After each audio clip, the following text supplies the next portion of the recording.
భారత మాజీ ప్రధాని పివి నరసింహరావు గారి ఇంట్లో ఉన్నాము. మనతోటి మొండే గారు ఉన్నారు. భారత మాజీ ప్రధాని పివి నరసింహరావు గారికి అత్యంత సన్నిహితుడిగా మొండే గారు గుర్తింపు పొందారు.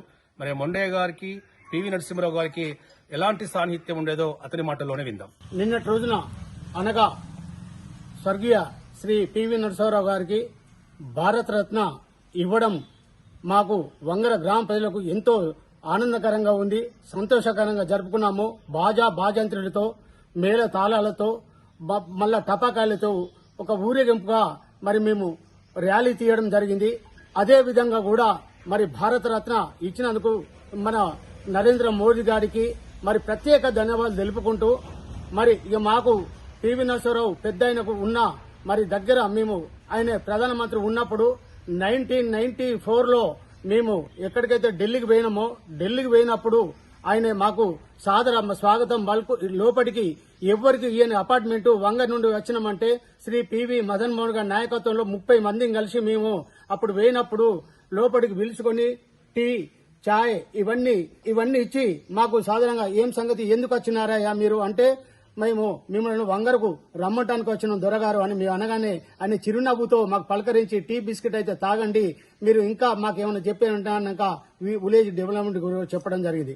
అదేవిధంగా కూడా ఈ కారు ఆయన వాడింది పివి నరసింహరావు గారు విదేశాంగ శాఖ మంత్రిగా ఉన్నప్పుడు ఇది ఏం చేసిండు, ఆయన ఒక కారు కొనుక్కున్నాడు. ఆ కారు ఆయన ఏంటంటే విదేశాంగ శాఖ ఉన్నా కూడా మరి ఆయన గవర్నమెంట్ వాళ్ళను వాడుకోకుండా ఏదైనా ప్రైవేటు ప్రోగ్రాములు ప్రైవేటు ఫంక్షన్లు ఉంటే ఆయనే ఏం చేసేదంటే ఆయనే సొంతంగా డ్రైవింగ్ చేసుకుంటూ ఒక్క పక్క పంట గన్మెన్ ను పట్టుకొని కూర్చుని పెట్టుకొని ఆయన ప్రైవేటు ఫంక్షన్లకు అటెండ్ అయ్యి కూడా వచ్చేవాడు. అంటే అంత మహోన్నతమైన వ్యక్తి గవర్నమెంట్ మనసులో ఉండగా కూడా ఎందుకు నేను వాళ్ళని వాడుకోవాలని ఆయనే సొంతంగా డ్రైవింగ్ చేసుకుని ఆయన సొంత కారులో ఆయన సొంత డీజిల్ తో పట్టుకొని మరి ఆయన ఖర్చులు పెట్టుకొని కూడా పోయిందంటే ఆ మహానుభావుని గురించి మనకు కొద్దిగా మరి లేట్ అయినా కూడా మరి భారతరత్న మరి ఇవ్వకపోవడం అని మేము ప్రతి సంవత్సరం కూడా ఆయన జయంతి వర్ధంతి రోజు నాడు కూడా మేము ఇదే ఆయన సొంత ఈ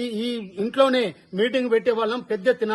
మరి ఆ ప్రోగ్రామ్ లో కూడా మేము ఏం చెప్పేదంటే మరి మా దొరగారికి భారతరత్న ఎందుకు ఇవ్వడం లేదు మరి అని కూడా మేము మరి ఉద్యమాలు కూడా చేసినాము, నిరాదీక్ష చేసినాము. ఒక్కరోజు మరి నిన్నటి రోజున భారతరత్న ఇవ్వడం జరిగిందంటే కొద్దిగా ఆలస్యమైన మంచిదే గాని కేంద్ర ప్రభుత్వానికి ఫస్ట్ నరేంద్ర మోడీ గారికి ధన్యవాదాలు. మేము ప్రత్యేకంగా మరి ఆ దొరగారిని మరవలేకపోతున్నాము.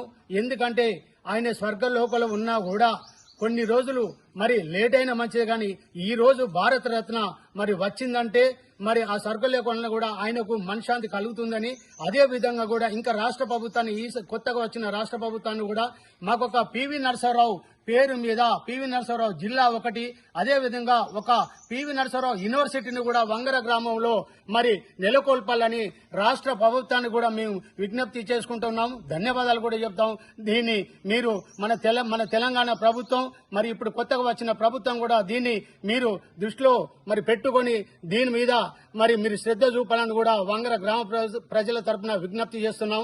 అదే విధంగా కూడా ఇప్పుడు ఏదైతే పివి నరసింహరావు మరి ఇది ఇక్కడ శృతివనం మరి పేన గవర్నమెంట్ ప్రారంభించింది, అది దాదాపుగా 50% అయింది.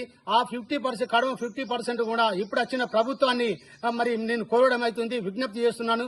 దయచేసి ఆయనకు భారతరత్న వచ్చినందుకు ఆ స్మృతివనం కూడా మొత్తం కంప్లీట్ చేసి మీరు సీఎం రేవంత్ రెడ్డి గారి చేతుల మీదనే మరి దాన్ని శంకుస్థాపన ప్రారంభోత్సవం చేయాలని కూడా మరి మేము వంగర గ్రామ ప్రజలను మేము కోరడం అవుతుంది.